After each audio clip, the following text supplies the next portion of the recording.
Hello, YouTubes. Well, thank you for joining me today. I'm Nicholas W. Fuller. I'm a writer, I'm a gamer, I'm a fan of sci-fi and fantasy, but today I come to you as a bit of a news reporter.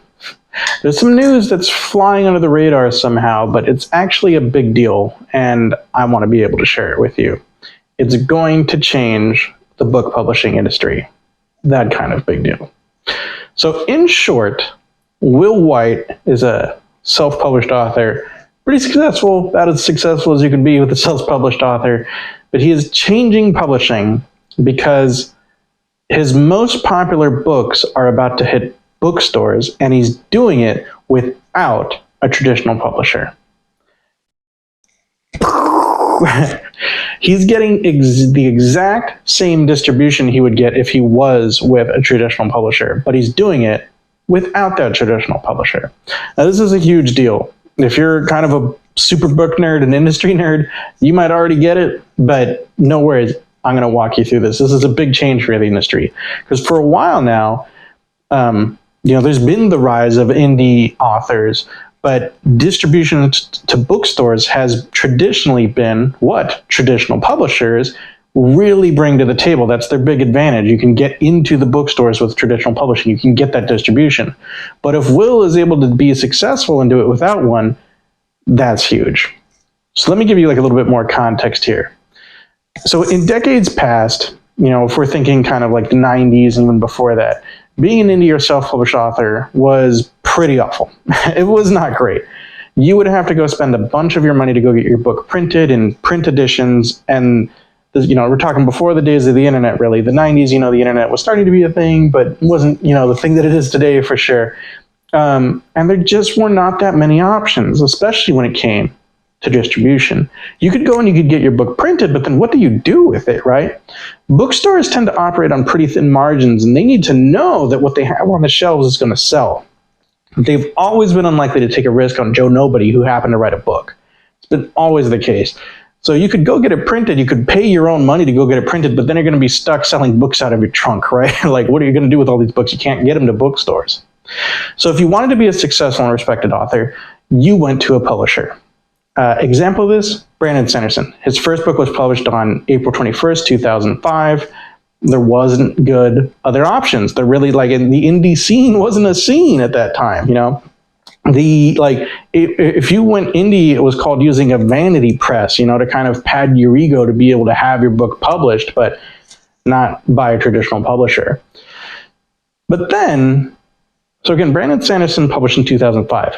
2 years later in 2007, things actually start to change because that is the year that Amazon released the Kindle e-reader. Now, it's actually not about the e-reader. That's the big deal. I mean, I have a Kindle. I love it. I use it a lot. But it's not really about the device. It's about the distribution. All of a sudden, Amazon created a way for readers to be able to get a book either on that device or on our smartphones just through the interwebs, right? Suddenly, Amazon was able to transmit entire books over the interwebs in digital format. And this was huge. It changed things. So by 2011, just a few years down the road, self-published authors were starting to they're winning awards, they're making Hollywood take notice, they're selling a bunch. That same year, this little-known yarn you may have heard of called The Martian was published, and it was self-published initially. So, self-publishing became a big thing very quickly. 2013, Will Wight starts publishing his own books, right? He's self-publishing his own books 2013, just a few years after Kindle becomes a thing. And so we're getting back to Will Wight. So 2016, he publishes the first in his Cradle series, which is by far his biggest hit.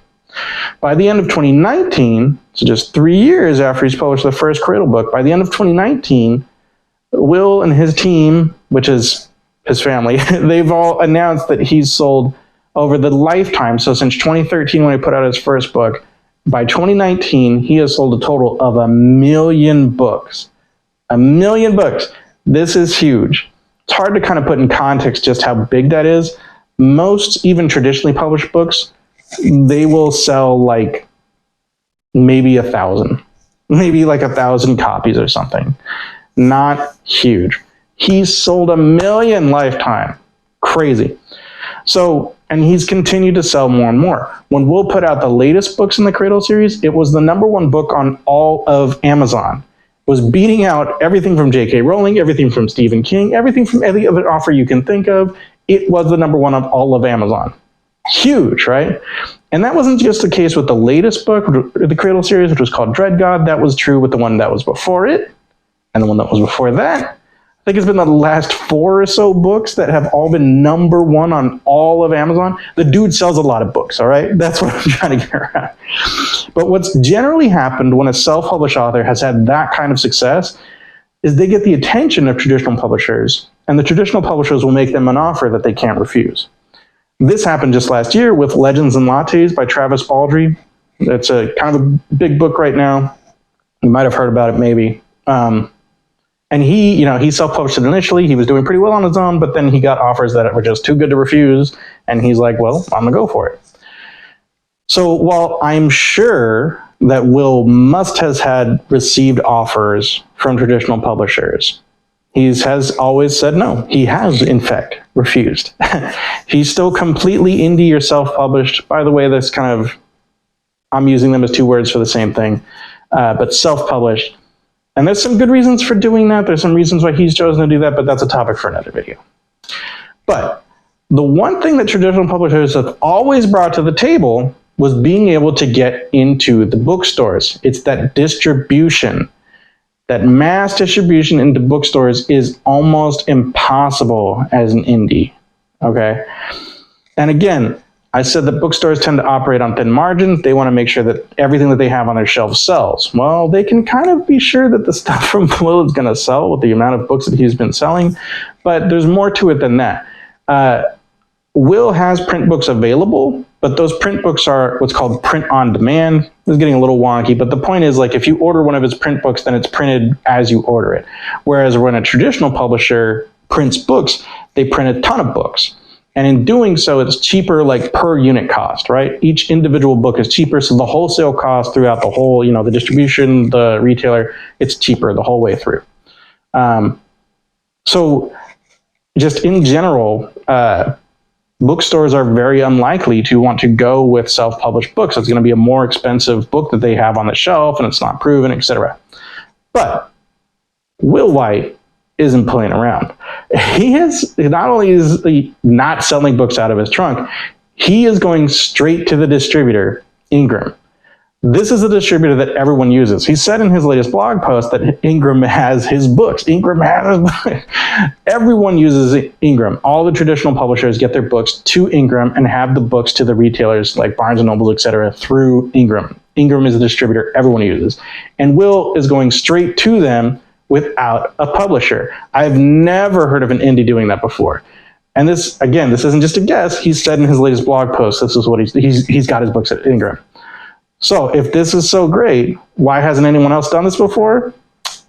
Benjamin's, baby, is not cheap. Like I said, most traditional publishers will do a huge print run and they'll bring that wholesale cost down. Well, Will is in the position where he can do that now, not only because of just selling a bunch of books on his own, but also last year he ran a Kickstarter for special editions of the first 3 books in his Cradle series. That Kickstarter is the 3rd most successful Kickstarter for book publishing ever, only behind like 2 others from Brandon Sanderson. He raised over $700,000 for these special editions, and he's taking the profits from that to make big print runs of, I guess, regular editions of these first 3 books that are now going to be in bookstores. So I suspect, this is kind of a guess, but I suspect he's probably got thousands, if not maybe tens of thousands of each of the first 3 books printed now, ready to go at Ingram, getting distribution all over the place. Amazing. It's amazing. For Will, this is a genius move. He still keeps all the control over marketing, publishing schedules, other rights that he wants. That's a big reason why he has said before that he's not wanted to work with a distribution publisher, because he would lose some of that control.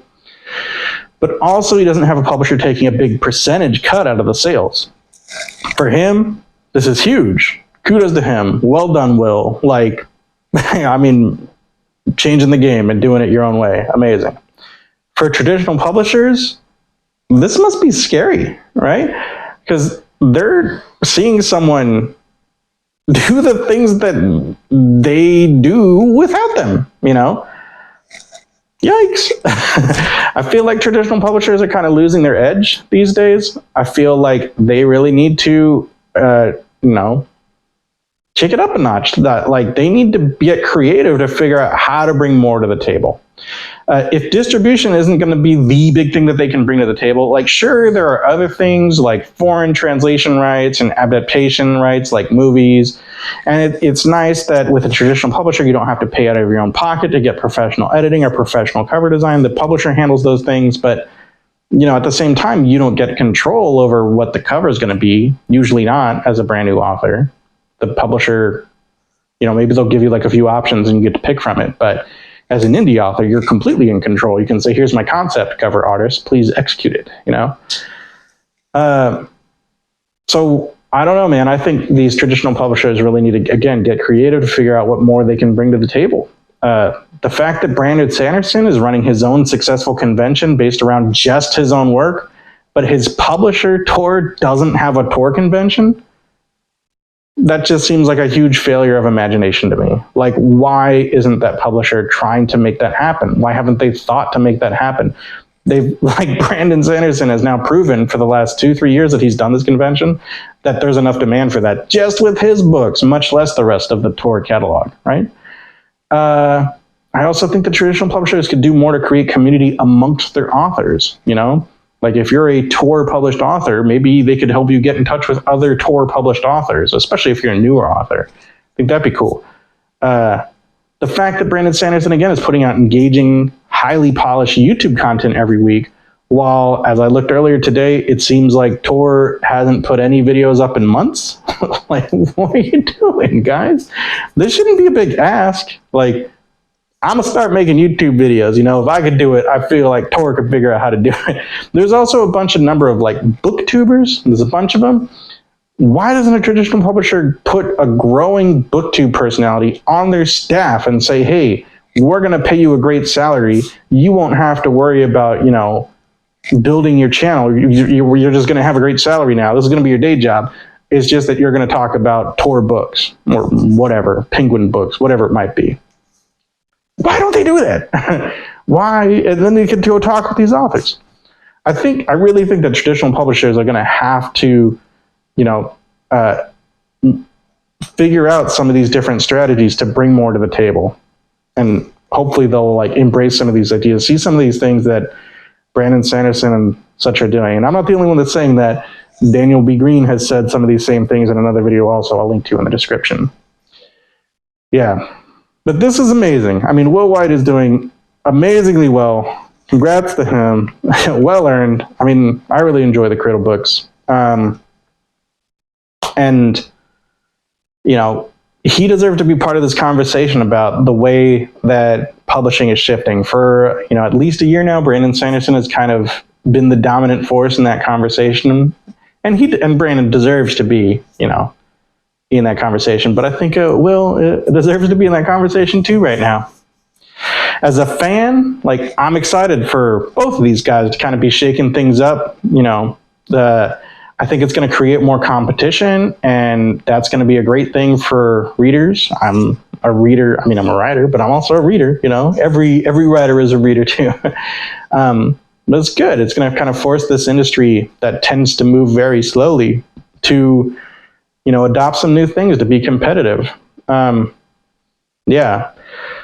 Of course, I just want to say I'm not Will Wight, so it's possible that, and I'm also not an executive at one of the big 5 publishers. It's possible maybe I'm getting some of these details wrong, but I think I'm right on this. If you think I'm wrong about something, let me know in the comments. I would appreciate that and love to hear constructive stuff. Also, this is my first video on this new YouTube channel. Thank you for watching. Appreciate it. I'm very open to constructive feedback, but please also like this video and share it if you think your friends will appreciate it. On this channel, I plan to be talking a lot about books, especially sci-fi and fantasy. I'll talk about video games and other nerdy stuff I love. I hope you like it too. And hopefully I'll also be interviewing authors along the way. If all that sounds fun to you, please subscribe. I'd love to have you along on this journey. Thanks for watching. If no one's told you today, you're an absolute legend, and your butt looks great in those pants.